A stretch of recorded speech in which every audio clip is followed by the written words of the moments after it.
Let's take a look at the most widely used format for structuring an appreciative inquiry process, the 5D format. It's not the only format available, but it is the default one for appreciative inquiry, and it certainly is user-friendly as any other format, so it's the one I normally use. The overall aim of the 5D cycle, like any appreciative inquiry process, is to discover, build on, and refine the positive core of the organization or team. By the positive core, we mean its knowledge, best practices, successes, and strengths, as well as the aspects of its history, present experience, and imagined future, which make people proud to feel part of it and motivated to work there. At the same time, going through the 5D process strengthens understanding and trust between people. A 5D process, bringing together everyone involved in the change in one room, can be completed in as little as half a day. The format is carefully designed to keep participants focused on the positive and to liberate their creative thinking. Each stage in the process psychologically primes participants to be open to and ready for the next stage. The structure is the same whether the inquiry is an organization-wide project that takes years or a brief one-to-one coaching session. The aim is always to discover, strengthen, and build on the best of the organization, the elements that give life to it, that people are proud of, that motivate them, and which give rise to exceptional performance. These elements are often referred to as the positive core of the organization. You may also encounter a 4D version of the model, which leaves out the definition stage. In some books on appreciative inquiry, you'll see the delivery stage referred to as the destiny stage. Although I believe in most organizational settings, people will find it easier to relate to delivery as a term relevant to business.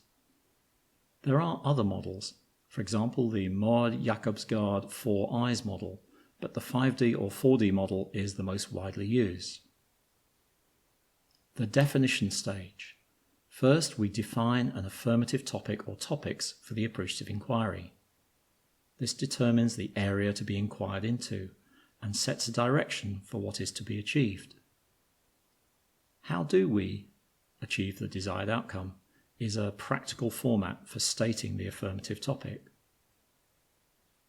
This would also be the stage where you plan your appreciative inquiry process, get your steering group together, define the questions for the first appreciative interviews, and so on. The discovery stage.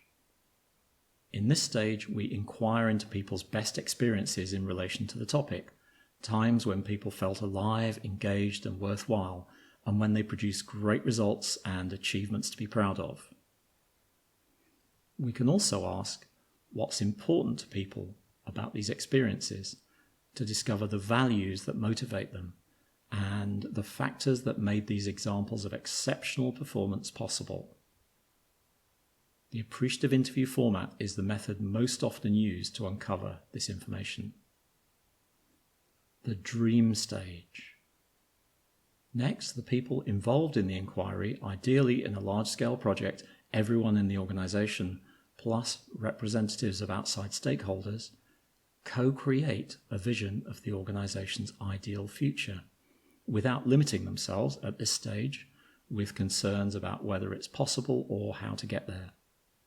The aim is to define a positive image of the future so that the organization is inspired to grow towards it and to open new possibilities for action that are not constrained by assumptions that may have led to existing problems.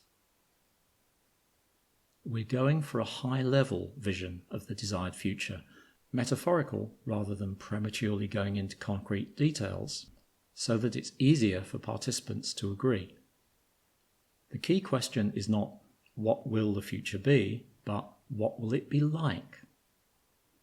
To encourage creative and metaphorical thinking at this stage, so we can break free of the previous patterns of thinking that led to current problems, we ask participants to create some kind of artistic representation of the desired future. The design stage. we can now develop options for bringing the dream vision, or at least parts of it, into reality. This may involve redesigning structures, processes, and information flows within the organization so that it becomes capable of supporting the vision. At a team or individual level, it's also about generating ideas for possible actions that can take us closer to the dream. We're not committing to any of the ideas at this stage, so we can be as wild and creative as we want. The delivery or destiny stage. We commit to taking the actions we've selected from the design stage in order to make the dream happen. Depending on the scale of the project, this could involve formal action planning or just making some small changes immediately. This stage is also about actually implementing the chosen changes and learning from the experience of implementation. Reviewing previous performance. We can also use the discover, dream, design, deliver parts of the 5D cycle to review progress. We can discover what worked and what didn't, update our dream with our new learnings, design ways of dealing with whatever problems showed up, and deliver those improvements.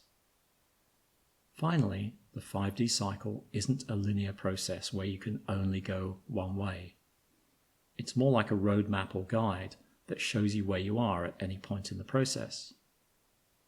For example, once you've discovered the best of what's currently working, you might want to go back to definition to refine your affirmative topic in the light of new information. Or, when you've created your dream vision of the desired future, you could go back to discover where parts of that dream are already happening, even if they're only happening partially or occasionally.